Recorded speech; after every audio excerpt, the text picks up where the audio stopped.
Hari ini waktunya kita jadi turis di kota sendiri. One day in Banjarmasin. Yuk ikuti saya keliling Banjarmasin.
Oke, saat ini kita berada di 0 kilometernya Banjarmasin. Kota Banjarmasin itu disebut dengan kota seribu sungai.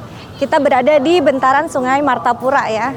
Di sini biasanya wisatawan berkunjung, orang-orang yang di luar Banjarmasin ataupun warga Banjarmasin, wisatanya itu adalah naik klotok atau naik perahu mengelilingi kota Banjarmasin.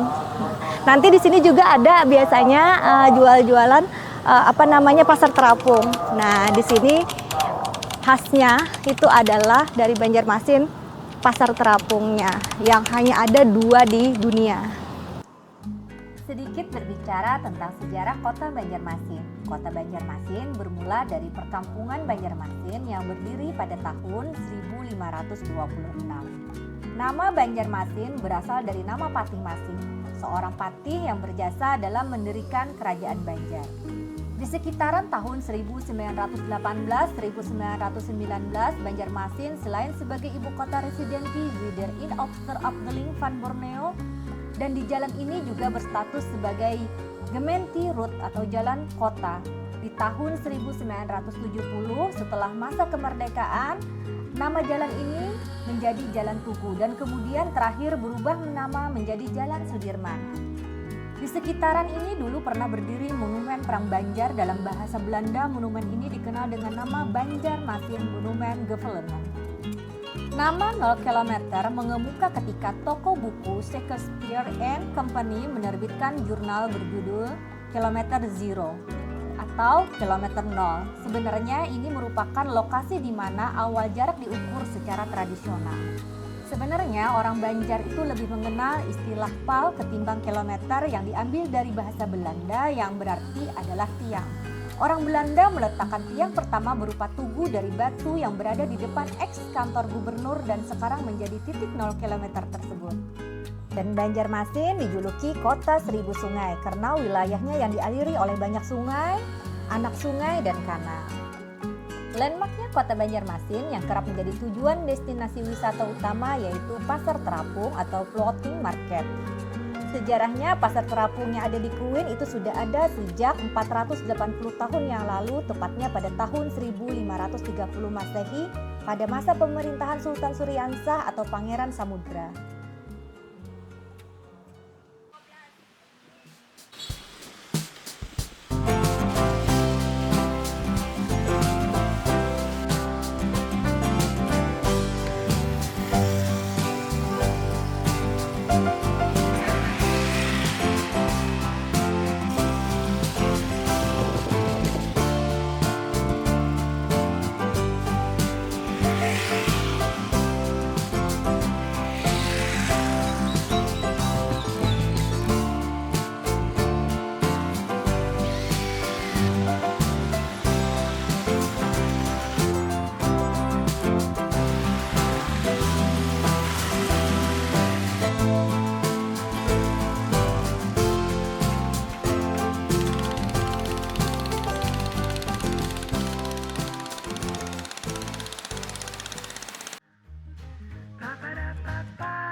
kan?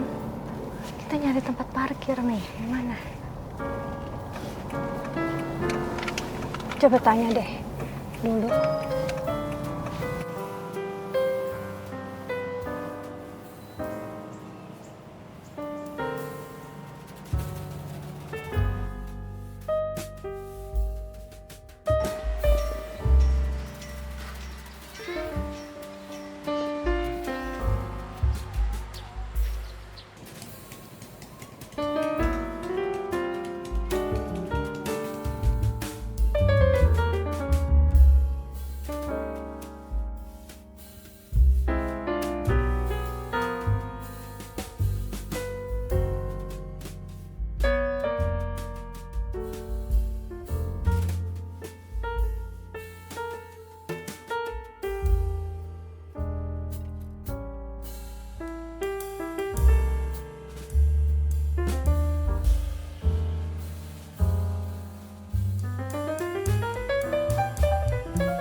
Hai, saat ini kita berada di Museum Wasaka Banjarmasin. Nah, Museum Wasaka ini dulunya adalah berupa tempat tinggal seorang saudagar kaya yang dibangun di tahun 1810. Kemudian di saat Gubernur Haji Muhammad Said, Gubernur Insinyur Haji Muhammad Said di tahun 1991 dialihfungsikan menjadi sebuah museum untuk menyimpan benda-benda sejarah perjuangan kemerdekaan rakyat Kalimantan Selatan. Nah, di sini namanya Museum Wasaka yang artinya adalah wajah sampai kaputing, artinya berjuang sampai titik darah penghabisan. Perjuangan yang tidak berhenti sampai titik darah penghabisan.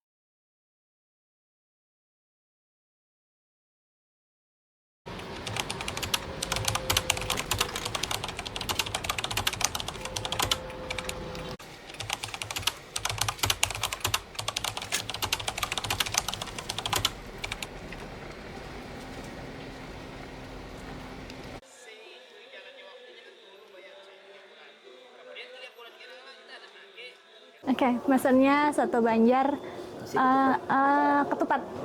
Terus Minumnya es sirup.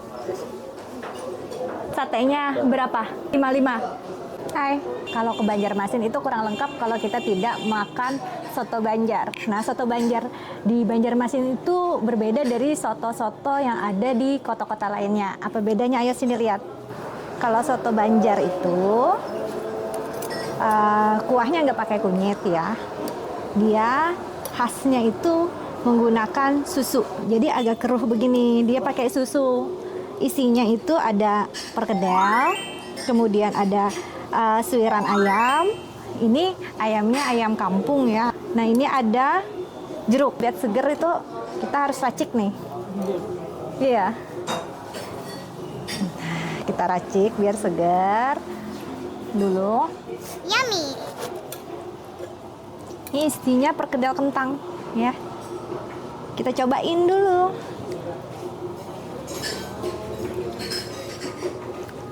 Yummy. Enak, gurih gitu rasanya. Segar karena ada dikasih jeruk nipis. Kemudian ini ada telur itik, biasanya kalau di sini bebek, telur bebeknya.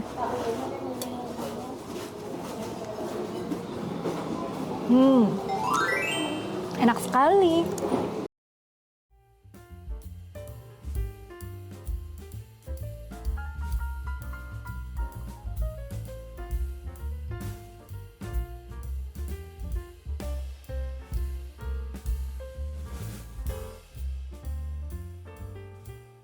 Jadi kalian kalau ke Banjarmasin itu tidak lengkap kalau tidak makan makanan kuliner khasnya Banjarmasin, yaitu soto Banjar dengan ketupat. Ditambah dengan seger ini, perpaduan yang nikmat ya, dimakan di samping sungai. Kalau ke Banjarmasin itu kita harus coba yang namanya sirup. Ini bukan sirup kalau orang Banjarmasin ngomong. Nah, ini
ya.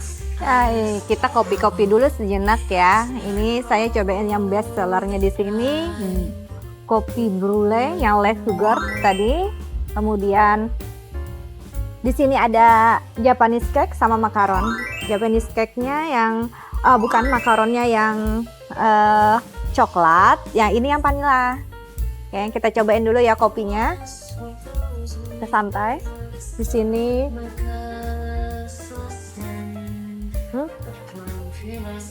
enak, kopinya nggak terlalu strong. Kemudian saya biasa nyandingin kalau makan minum kopi itu sama Japanese cake, kayaknya paduannya tuh pas gitu.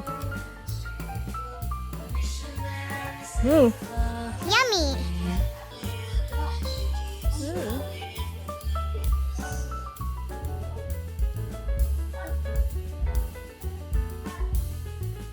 Kameramen nggak kebagian ya. Oh no. I'm sorry.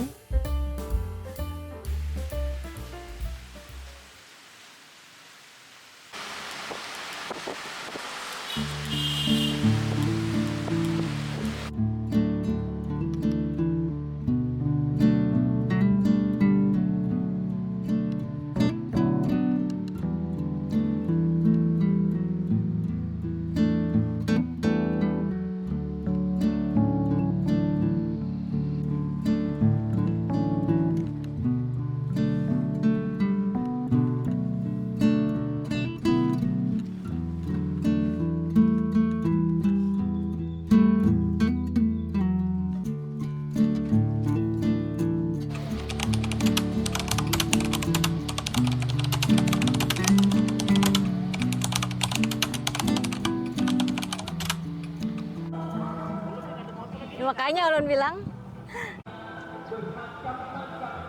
Oh,